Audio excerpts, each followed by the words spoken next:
Good morning. Today we're going to break into a new section and we're going to be talking about an idea that we call confidence intervals. We finished our midterm. We're going to be recycling some ideas from before the midterm content. I would say that everything before the midterm tends to deal with concepts that are very much tied to this normal curve. That's what we build to, and it culminates in Chapter 6. Once we get into the next section, we start talking about confidence intervals, and we start building on, again, this idea of the normal curve, but now we're going to use the normal curve to tackle something interesting. So let's take a look at some of the tools that we're going to be looking at today. We have this idea of a confidence interval. And the confidence interval is actually making use of some very interesting ideas, and it allows us to make some very powerful statements about what's happening when we only know some sample data. So we really start to truly break into what's called inferential statistics.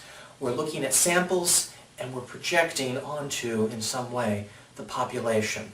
So let's get ourselves conceptually straight before we actually tackle the mathematics of this.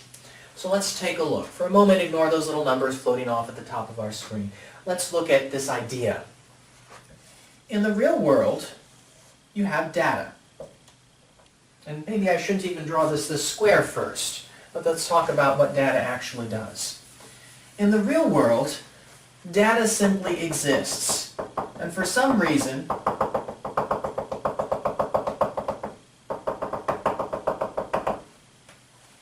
we like to use points to try to make our point.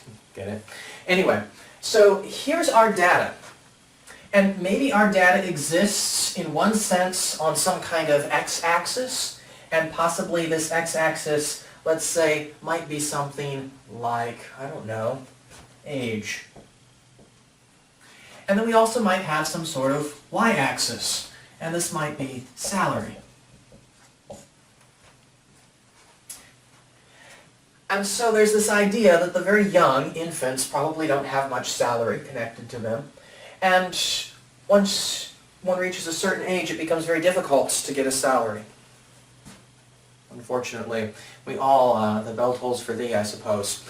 So, maudlin as this is, we have this idea that salary goes up and increases and eventually kind of falls down.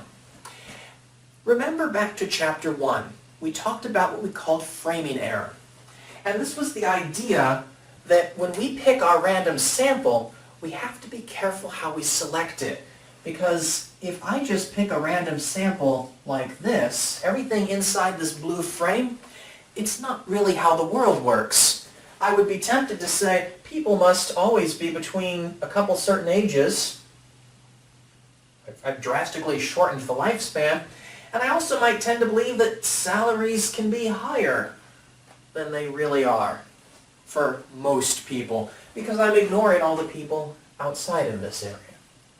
So back in Chapter 1, we said how important it was that rather than select some convenient data, we instead randomly select it. And this is my best effort at just highlighting some points at random. And if I picked the ones that I did, and picked, I mean picking them in some random fashion, and let's not get involved in a big argument about what random truly is, and can things be random, because they can, but maybe they can't. Instead, let's focus on this idea that if I picked the ones I picked, I would still have roughly a very similar thing to what happened before, right? Even though I only picked a very few points, this graph down here and this graph up here are substantially the same. Particularly as goes to maybe our range calculation, possibly what we think of as average, a mean calculation of some sort.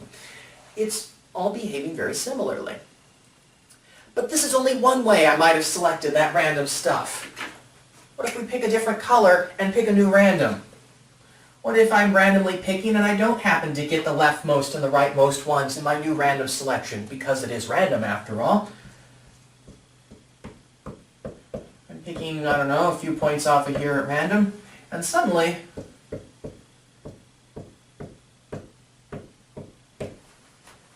Notice this red one, it's a lot narrower. It's a little tighter in the data. It's all more combined. Essentially, I've almost got the same problem that happened when I just randomly threw my square, my little blue circle square thing around there. So when you pick data, you want to select it randomly, but we do have this idea that just because we've gotten a random sample, even though that's our gold standard of sampling, that doesn't mean that we have the things that explain the whole population.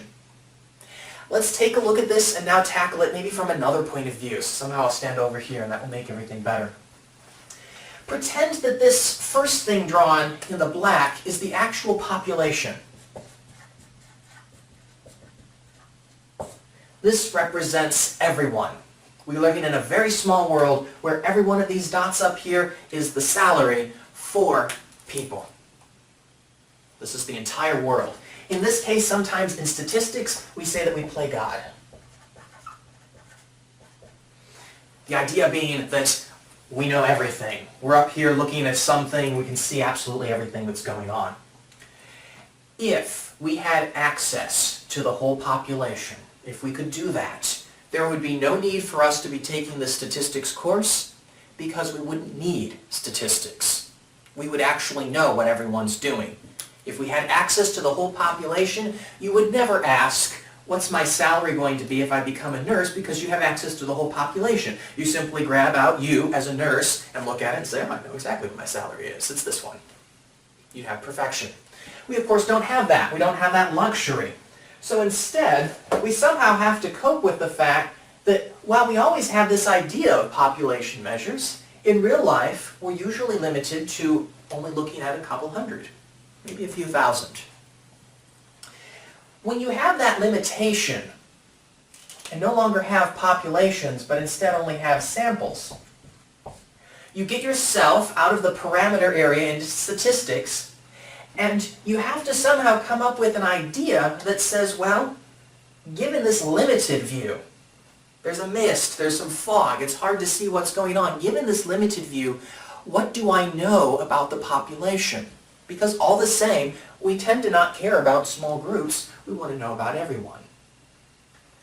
And that's where some of our point estimates come into play. Let's say that we're very curious about the population mean, mu. What can I know about the population mu? Well, if I know enough data about my sample, possibly I can figure out what mu should be, maybe what might make sense for it. If I was going to just randomly guess what mu should be, not quite randomly, but if I was going to guess off the top of my head with a really good number, we would be talking about what we want to call a point estimator. A point estimator is going to be a single number, just one, that would be a very educated guess. We use the word guess maybe differently from random. So, guess means something that's in the right direction, and now I'm saying educated guess.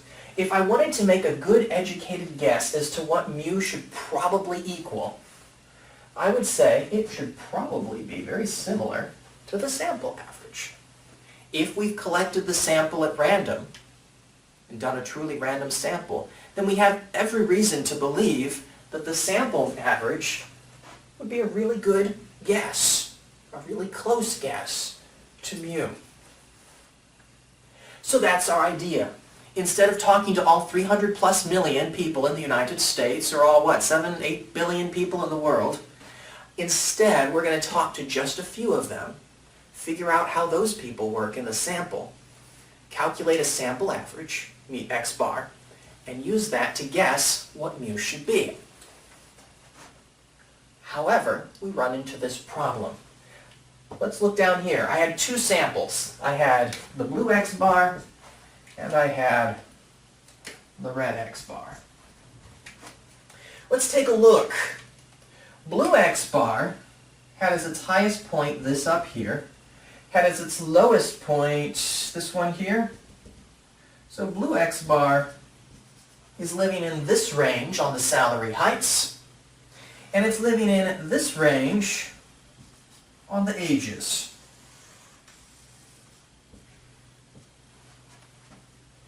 Overall though, if you look, most of the blue dots are living inside this little band right here. Which means if we imagined calculating out our salary, I would probably, based on the blue estimate, pick something that was about here. That would be our X-bar height, somewhere in the middle. Now I haven't committed to particular numbers, and we will in a second. You'll see where I'm going with this. Let's look at the reds. The reds are doing something different. And maybe I should make these little crosses here. If we look at the reds, you're going to see that the highest is not quite as high, the lowest is about as low, and they're a little wider in here, but still, with the highest not quite being as high, it seems like maybe here is where the red X-bar should be. And if we go back and look at the population and say, what would mu be? Well, here's the high points, here's the low points. Most of the data seems to be in here, so I'm thinking that mu lives somewhere about here as I try to calculate the average and just kind of look at it picture-wise. And if we compare these two y-axes to each other, if I move this and superimposed one on the other, we might see something that looks like this. The X-bar might be a little high if it's blue. The X-bar might be a little low if it's red, but hopefully somewhere in the middle there would be the actual population mu. Now we know from chapter 6 and the central limit theorem that the more things we get in our sample, the better we are at predicting things. Why? Well, that was because back in chapter 6 we introduced an idea called standard error.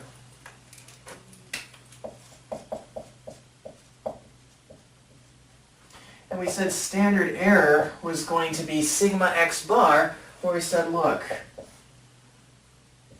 you have sigma, your normal amount of population variance or deviation, as if you take the square root as deviation, divided by the square root of n, where n was the number of points in your sample. And we saw that back in chapter 6, back in section 6, module 6, I guess I'm supposed to be calling it, if we had a large set of data, the sample calculation, we found that our z-scores tended to get a little tighter. It was the difference between a z-score calculation of x bar minus mu over sigma over square root of n versus our other z-score calculation, x minus mu just over sigma. The difference between a single point being compared to the population versus a collection of points being compared to the population. And we had several examples that were assigned either in our homework or even on my website where explicitly it was the goal to compare the difference between a calculation like this one, or if we added, let's say, 9 or so people into the mix and calculated an average. And these z-scores tended to be much closer to 0 as they started to fit a normal curve much tighter. The standard deviation, the amount of wiggle, got a lot less as you got a group. So, you have this idea that a good point estimator for the population average might be x bar, but we admit that if we're only able to take some of the population measurements, our x bar is probably going to be at least just a little bit off. How much off is it? Well, that's where confidence intervals come in. So, let's take a look then at these numbers over here. Let me erase this philosophy of what we're trying to do in chapter 7. Because at its heart, our goal for confidence interval is this. We would like to grab a perfectly random sample. We would like to grab a perfectly random sample from a normal population, because we're in an intro stats class, so we almost always are normal.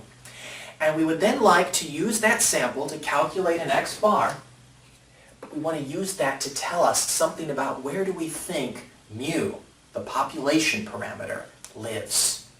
This is the power of statistics, the power of inferential statistics. So let's take a look at a formula that we're going to use all throughout the rest of this area, pretty much the rest of this term. And let's take a look. I've got a confidence interval here, and we're going to talk about a lot of confidence intervals. In fact, we're going to see a pattern start to emerge as we talk today. But, for the moment, let's just break this down into its pieces. The temptation, I think, always is to look at a formula and freak out. Don't. Ignore that. Remember, doing well in statistics, half the battle is knowing what all the letters mean. So let's pull that formula out. We would like to figure out what the population measure is, mu. We have this idea that x bar is a good way to measure that. So one way we could do this is we could say, well, mu equals x bar. That would be nice if it's true, but as we just saw with the blue and the red, that's not always the case. If we get a random sample that's a little different than the whole population, we expect x bar to be a little different from mu. Now, if it's a good random sample, we would expect good things, but we shouldn't say equal. Let's not do that. Let's cross that off. You could say, oh, you taught me wiggly equals. It means about right. Well, that's true, but how much is about right? You know, that's like when you're cooking with, I don't know, you cook with great-grandma. You cook with great-grandma, she's going to make a beautiful apple pie if you let her, but if you're trying to cook with her, she'll say, put enough salt in. Maybe your great-grandma's different than mine. Mine is very much this Zen guru of cooking, and she can sort of grab a spice and throw it at something and it just works. I'm very much, I got to have the measuring cups, and if I'm very lucky, I can successfully make pre-made mac and cheese. So this wiggly thing's very vague. So we're trying to make that a little more precise. And the idea of wiggle is that sometimes it's high, sometimes it's low. So in math, we write that with inequalities. We want to have our mu, that's what we're trying to estimate. And we're going to get an estimator that's a little low, and we're going to get an estimator that's a little high. We should build both of these estimators on our x bars. That's our sample mean, and it makes sense to use those. But we should make the one on the left a little low, the one on the right a little high, and hopefully mu will be in the middle. The way we do that is we subtract and we add the same number to both sides. Here we subtract and it makes x bar minus a number is a little low. Here we add and x bar plus a number makes it a little high. And we use capital E, and that should be very informative. We're adding what we call error. We add and subtract our expected error. Now I've talked about standard error already. We called it sigma x bar and said it was sigma over square root of n, where n was the number of things in our sample size. Very cool thing about this square root of n, this was what the whole point to the central limit theorem, and this is again where we start to see statistics is continuous. Our understanding of it builds. So if what I'm saying today is a little bit tricky, maybe go back and review something that I said yesterday, and that makes it all a little bit more flowy. If you know what the population deviation is, you can make the overall deviation less when you're doing your calculated statistics by making n big. What am I saying? I'm saying for a fixed number on top, if we make the bottom part of the fraction bigger by taking more terms into our sample, we can shrink this error term. Let's take a look. Let's suppose deviation is 2. I'm just pulling a number out of thin air. Don't freak, just I randomly decided it's 2. What if I had 10 people in my sample size? Well, I have 2 divided by the square root of 10. Let's actually use numbers that are a little easier to calculate. Let's suppose I had 4 people in my sample size. 2 divided by the square root of 4, we know the square root of 4 is 2. So this is 2 over 2, which equals 1. Normally, the deviation was plus or minus 2. But by getting 4 people in our sample, we were able to cut that down and say, we're more accurate than that. We don't just have 1 point. We've got 4. You should acknowledge that somehow. It cut it down. What if we had 100 people in our sample? Not just 4 anymore. Now we've got 100 points. Well, you know what the square root of 100 is. It's 10. This is now 2/10, which equals 0.2. we've crunched it down even further. The more data points you get in your sample, the more your sample starts to look like the population, and the more you expect to have less error in your calculation. When you use x bar as an estimate, if I do x bar on 4 points, I expect it to have a lot of wiggle around the population mu. But if I calculate x bar around 100 points, I expect it to have a lot less. At 1,000 points, even fewer. It of course depends how big your population is, right? In the United States, population is over 300 million. So if we're trying to measure, let's say, something like blood pressure for the population, I would have quite a few people to talk to and try to measure. I might want to measure fewer. But if we were able to get 2,000 people and measure their blood pressure, that might be pretty good if it was a random sample. We would have taken the square root of 2,000 and that would still be a pretty large number. Whatever the deviation is, we can divide by that, and so that cuts it down. So this error term is built up of two pieces, always. One part is the standard error, sigma divided by square root of n. Now, we're going to change this a little bit as we talk about some different scenarios, but all things being equal, we're going to have a amount that calculates sort of this idea of the central limit theorem again, kind of coming into play. Notice that I'm multiplying by something new, this term called ZC. This is the Z confidence level. We'll talk about that a little bit more in a second, but again, let's focus on this idea. We want to estimate population mean mu. To do that, we say, well, we only have sample data. Sample data is probably pretty easy to get because there's not a lot of it. You pick it out randomly and hopefully you can get some. Sample data is x bar. We're going to add and subtract some error term to give us a range that we believe mu should fall in. Well, how much should we add or subtract? Well, we should add or subtract this error term, and our error term formula is here. We just said, look, to make this work, we should know how turbulent our data is. If the population is very still, think of the smooth surface of a lake that has very scarcely any ripples at all, an early morning, you wouldn't have to measure very many points till you decided this lake is pretty smooth and it's smooth all over in your sample, because there's not a lot of variance. The deviation's little.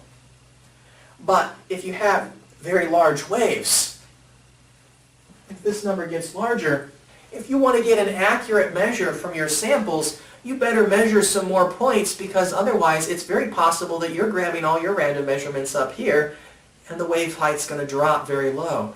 Whereas if it's very weak turbulence, if it's a very smooth lake, even if you measure all your points up at the top of the wiggle, since the bottom of the wiggle isn't very far down, you're going to be close enough anyway. So the more turbulent your population data is, the more sample points you might want to get to try to get yourself an accurate answer in some range. But we'd like to do better than that, and that's where ZC comes in. ZC is our confidence level Z-score. The idea is, I would like to be able to make a statement that says, within this range of numbers, I would like to be 95,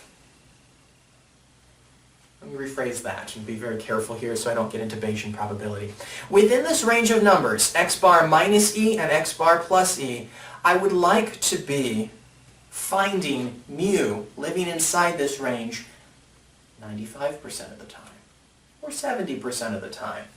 In fact, we have a couple of standard numbers here, and what we have is we have a confidence level that we would like, and we have a z-score that's attached to that.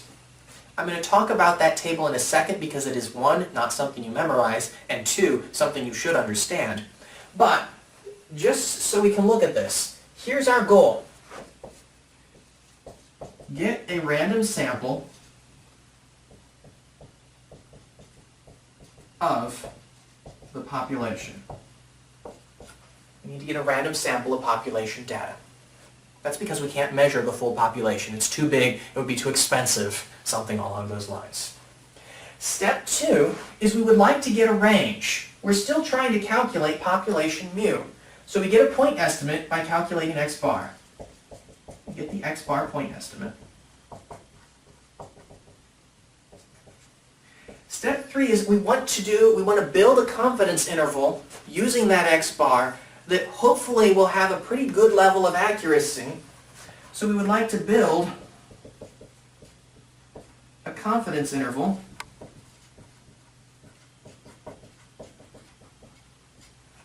around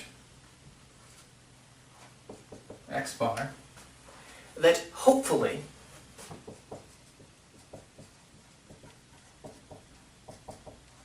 I'll make this word more precise in a second, that hopefully contains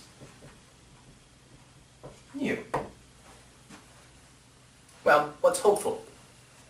Think of it like goalposts in football. And I don't play football at all, but we're talking about American football here. Goalposts in American football are these crazy things.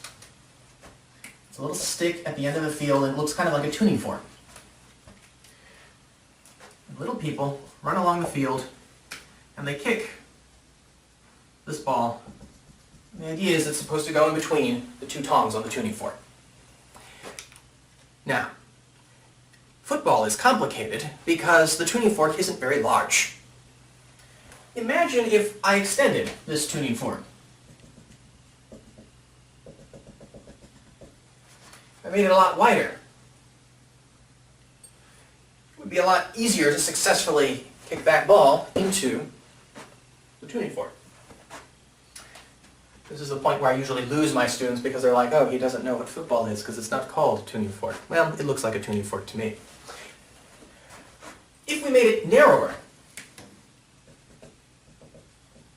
it might be a lot harder to successfully get the ball in. And in fact, if we weren't very good at kicking our ball, we might miss it altogether if we make it too narrow.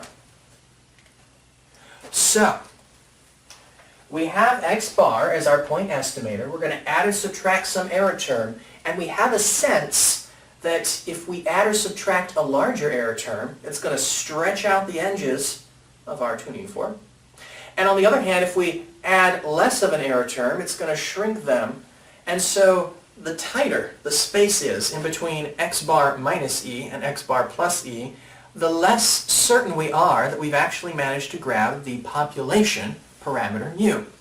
Simply because it's entirely possible that we've managed to make it too narrow, that we've missed it. So this guy right here allows us to fine-tune our estimate. We can take our normal standard error and then we multiply by a number. And if we multiply by a number bigger than 1, it's going to stretch us out. If we multiply by a number smaller than 1, it's going to shrink us in. And then what we do is, on this table, we simply select a level of confidence, and this tells us what z we would like to multiply by. And you make a trade-off. If you want to have more confidence, you have to multiply by a bigger z. If you multiply by a bigger z, you're taking your error and you're stretching out this wider range. The problem is, I could of course pick a 100% confidence interval and I would multiply by, I don't know, infinity or a billion. And I'd say, well, x bar says that it's somewhere close to, I don't know, 15.8. But if I subtract a billion from 15.8 and add a billion to 15.8, I've got myself my goalposts so wide there's no way we can possibly miss. I'm 100% certain that the population mu is inside this range. It's very true. I'm very accurate, and I've also given you some of the most useless confidence interval data ever. So we have to make a trade-off and say, well, I want to be pretty accurate, but I'm willing to accept some mistakes. What if when we grabbed our sample data, we had accidentally only grabbed low salaries? It was randomly selected, and in some cases, you might make that random selection. Very interesting idea I've just said. Hold on to that thought. We're willing to accept some error to get ourselves a more actionable range, and we're going to talk more about that in the next module when we start talking about hypothesis testing. But for now, let's keep on with this idea, and let's look at how I got these numbers. Remember I said it's not something you memorize, it's something you understand. And certainly you've got that list of numbers there. But anyway, we've got the random samples of the population that we've grabbed. We use that to get the x bar point estimator. We want to build a confidence interval around x bar, and now we don't have to say hopefully contains mu. Instead we can say that the true parameter mu will be contained in this confidence interval with a blank % number of times. So maybe I would like to say that a 70% confidence interval is a random interval around mu, we think. It's built around this x bar, so a 70% confidence level will get me a range between x bar minus e and x bar plus e. And in that range, we expect to find mu living there 70% of the time. You take a random sample, calculate this e-score based on a 70% confidence level, add and subtract that, you get a range, and we would expect to find the true population parameter mu in there 70% of the time. The other 30% of the time, not so much. So, we might want more than 70, because that doesn't sound good. I mean, 70% sounds very grand until you're doing something life and death and saying, well, I'd rather live a little bit more than 30% of the time. So maybe you pick a 90% confidence level. Notice we multiply by a bigger z. We stretch those goalposts out a little further and say, now we expect to find mu in there 90% of the time. Or, if you want 99% of the time, stretch those goalposts out even further. Notice something. Notice something. This is key. If you want a 99% confidence interval, you're going to be stretching those goalposts out very far. How can you control this? Well, this is the bottom part of the fraction. Bigger numbers make the whole overall thing smaller. That's what we saw here. If you want a 99% confidence level that's still reasonable and what I'd call actionable, it's not so big that it's pointless, like a billion on either side, right? In that case, you need to get more data points in your sample. You control the number of people you sample, so you can go out and say, you know what, I can't just sample 100 people. 100 people might be fine with a 70% confidence level, but I need 99% confidence. So I'm going to have to sample 15,000 people maybe. So you make these trade-offs and decisions. All right, so you get a random sample of the population, from the population. You use that to calculate your point estimate, x bar. You build a confidence interval around x bar that it's not hopeful anymore, that has a blank % chance of containing mu. Excuse me. That will contain mu a blank % of the time. Again, trying to avoid this Bayesian thing. And that's what we do. So let's go ahead and take a peek at this calculation. Let's see where we get these levels of confidence from, and then we'll use those numbers that I've successfully stuck at the top of the board this time.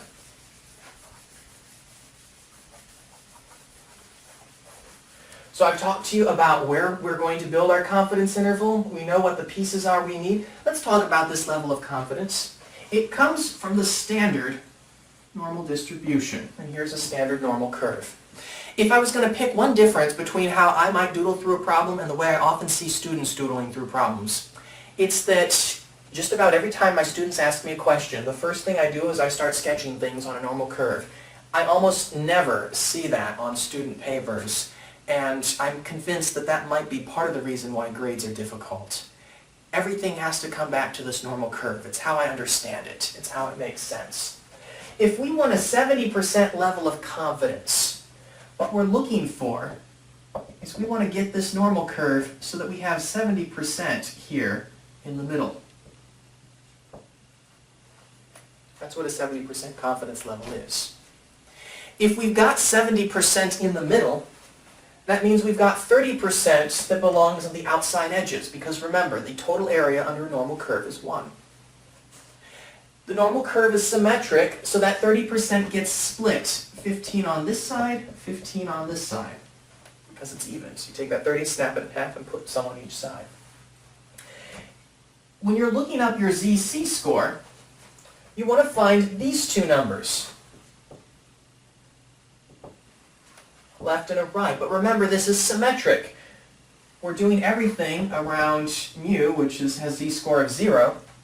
So because this is symmetric, we only really need to look up one of these. As long as we can look up one, we know the other one's going to be the exact same number, just a difference in the signs. Because of that, we generally prefer looking up positive numbers, so let's look up this one. If I want to look up this z-score, it's got 70% of the area to the left and another 15, which means I'm looking up a total area for this guy of 85% of the total area. So if I grab my z-score chart and turn to the positive one, I'm trying to find where 85% lives, and the closest I can find to 85% is 1.04. And lo and behold, the ZC score we're talking about is 1.04 on our table.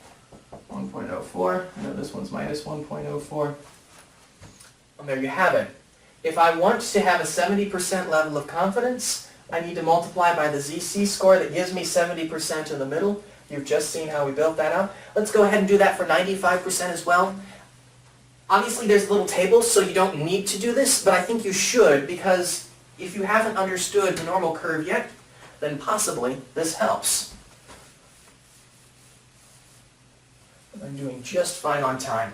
Okay, so let's go ahead and look at how I built the 95% one, because that's a very common interval. Just about everyone likes to use it. If I want to have a 95% confidence level, what I'm saying is that the true parameter mu is going to live in between my x bar, plus and minus the error, and I expect it to live in between there. I expect to find it there 95% of the time. When I take a random sample, I expect it to be there 95% of the time.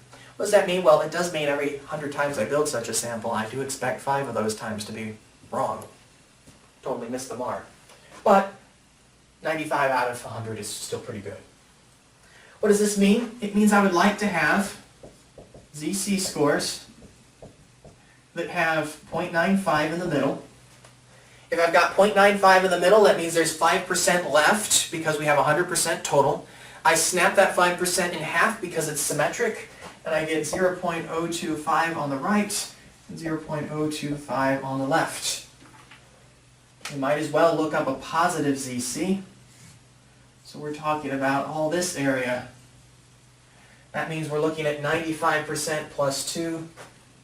So for this whole area we're looking at 0.956775.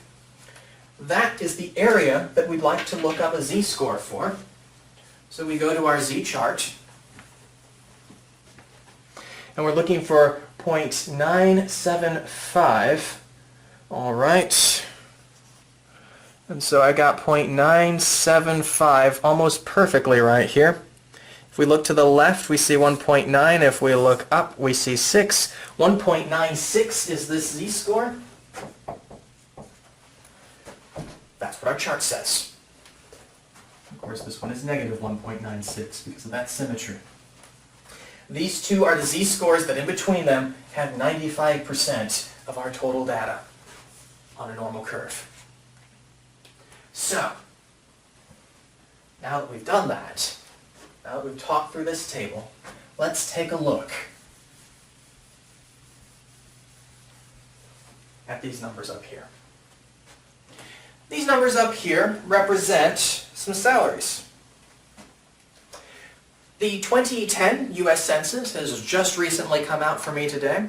I imagine that these videos are going to be on the internet for absolutely ever, so this is very humorous for those of you watching in 2092. My name is Matt Wiley for those people in the future. I do have several predictions that I'm going to bury in time capsules. No, that's not true at all. But anyway, for those of you in 2092, right now it's 2010, or very close to that. Actually, it's 2014 for me. But the point is, we've just had the 2010 U.S. Census.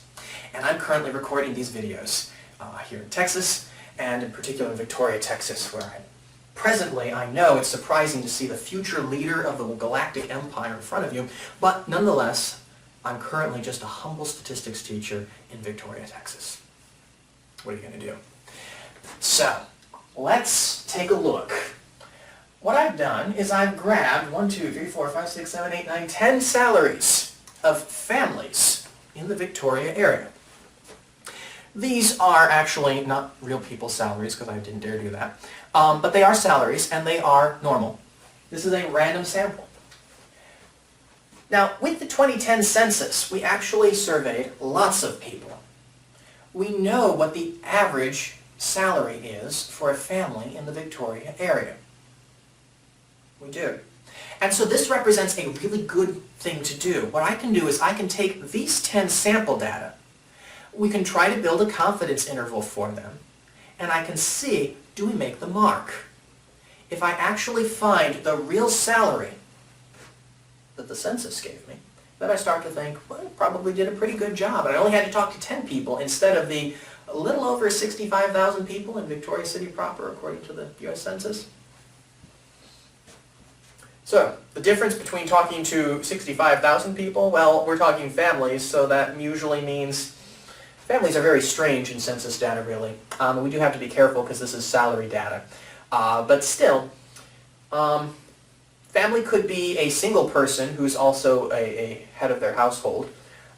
Family could mean, basically family is a very strange definition.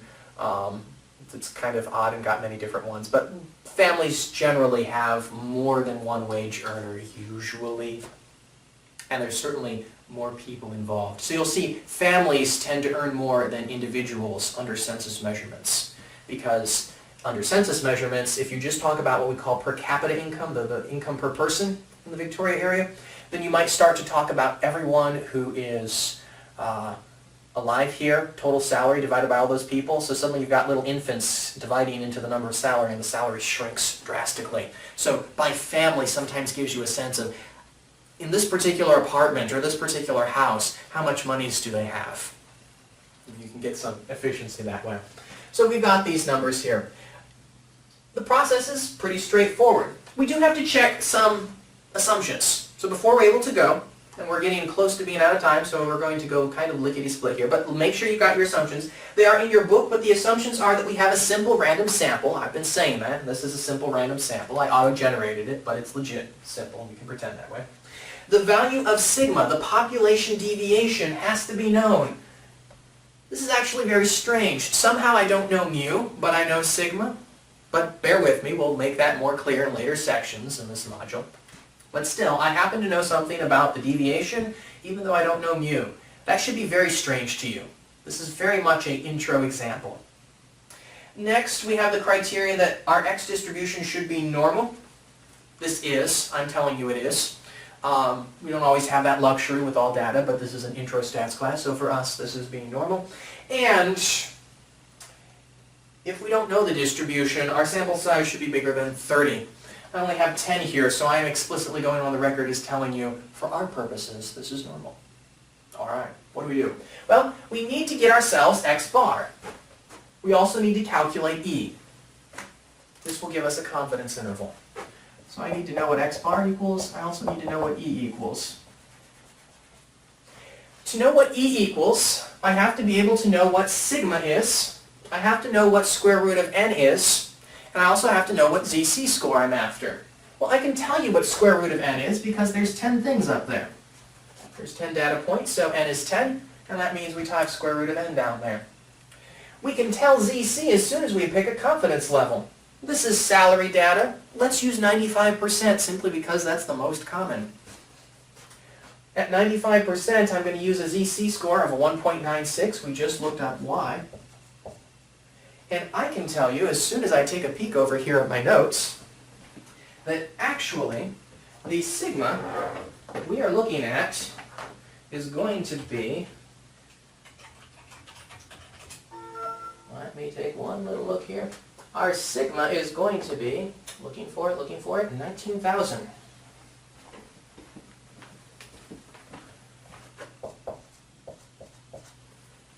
That represents some estimate of what might be the normal amount of deviation in salaries. We need X bar. We might as well use our calculator for that. Let me go ahead and reset this guy here.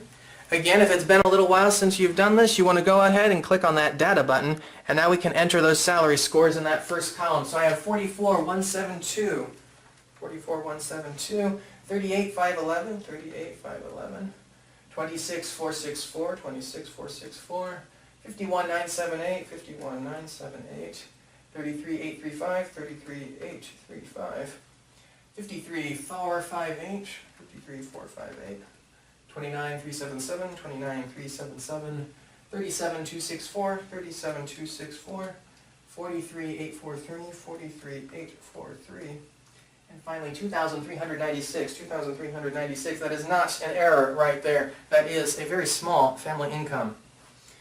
Not necessarily a small family, small annual income. Maybe that family's more in debt than the other ones.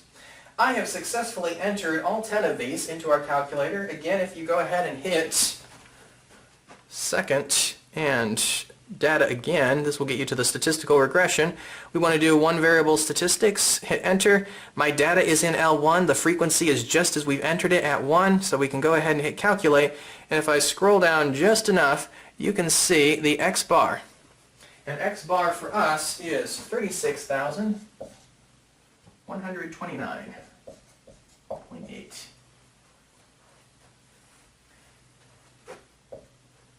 The estimate of X bar tells me that from these 10 data points, I would expect Victorian families circa 2010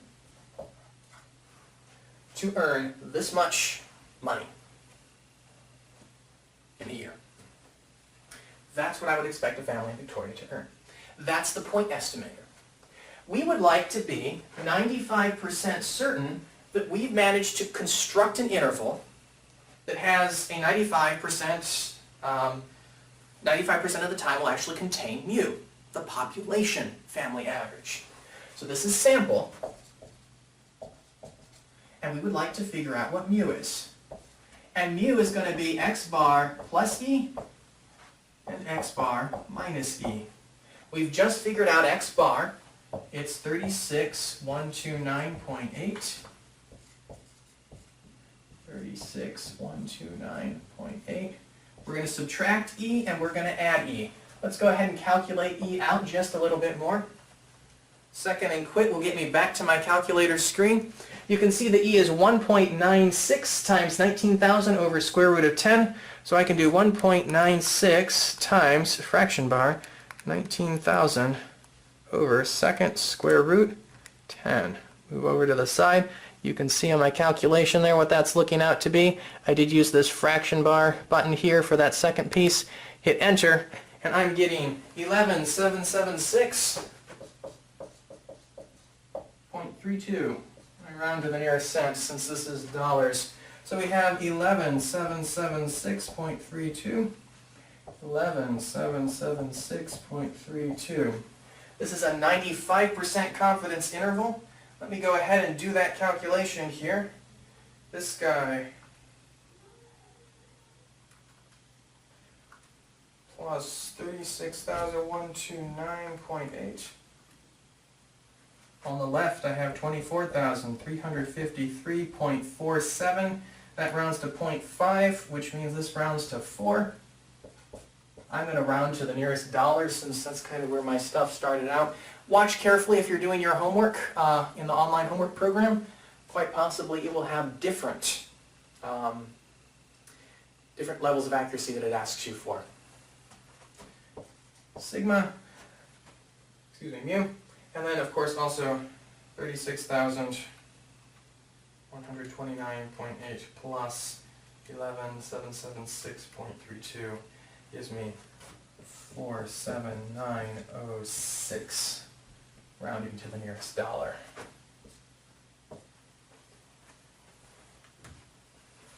What does this mean? Well, this means that a 95% confidence interval being CI, 95% CI, it's a random interval because we had a random sample. It's a random interval that contains mu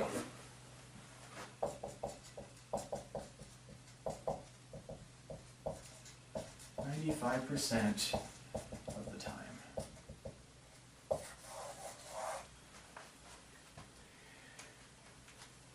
If I spent my days building confidence intervals, let me rephrase that. If I spent my days grabbing just 10 people, 10 families, excuse me, at random from Victoria, calculating X bar, calculating minus C and plus C, I would expect to get many of these confidence intervals. They'd all be a little different depending on what the families earned, right? Because it all kind of depends on X bar. This part would be pretty fixed, because I've told you population income deviation is plus or minus 19,000, which is roughly true. In that case, this minus and plus amount would be the same as long as we kept this 95%, but these numbers would change. They would change depending on which 10 families we managed to grab and survey. However, 95% of the time that I do this, I expect that somewhere in this range is the actual family salary. Notice this range is pretty large. It goes down to 24,000, a little over 24,000, goes up to almost 48K. That's kind of a wide range of salaries. Particularly,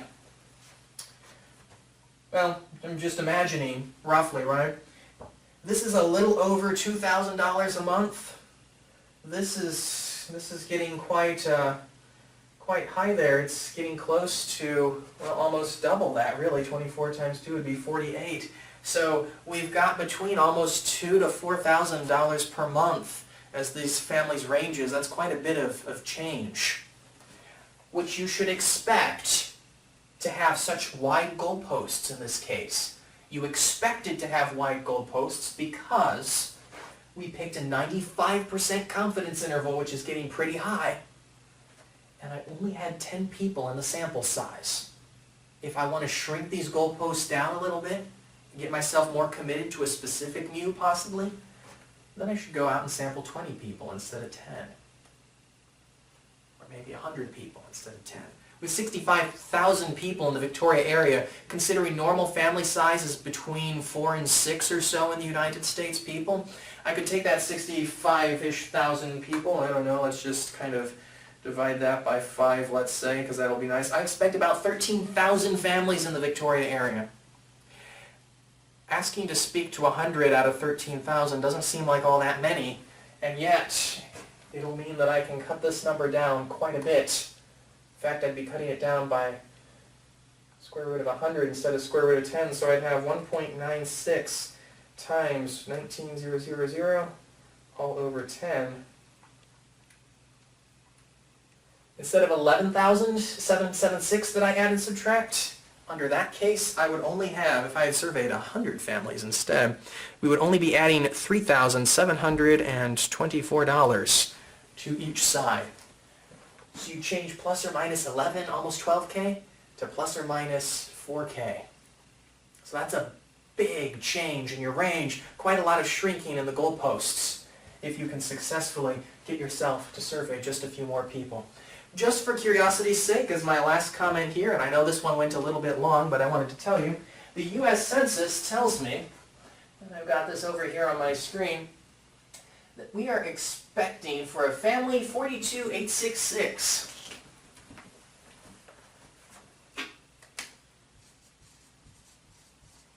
42,866, in fact, is between these two ranges. That's a very accurate measure by the U.S. Census. I'm willing to believe that 42,866. Now, the U.S. Census does some of the same measurements that we do, but I bet you they did a lot more than 10, so they've got a lot more accurate level there. It worked. I only talked to 10 people, and I got myself a range. That range that we got, well, we expected 95% of the time that it would contain mu. And in fact, mu was in there, so it looks like everything's going well. This is confidence intervals. Things to be thinking about for next time. 1, we will have a lot shorter lesson next time. 2, next time is actually secretly for me in 10 minutes. 3, what's the problem here? We needed to know population deviation. That's unlikely to know. How could we cope with a time when we didn't know that if we really knew nothing about the scenario? well, that's all conversations for next time. Until then, be safe, and I'll see you around.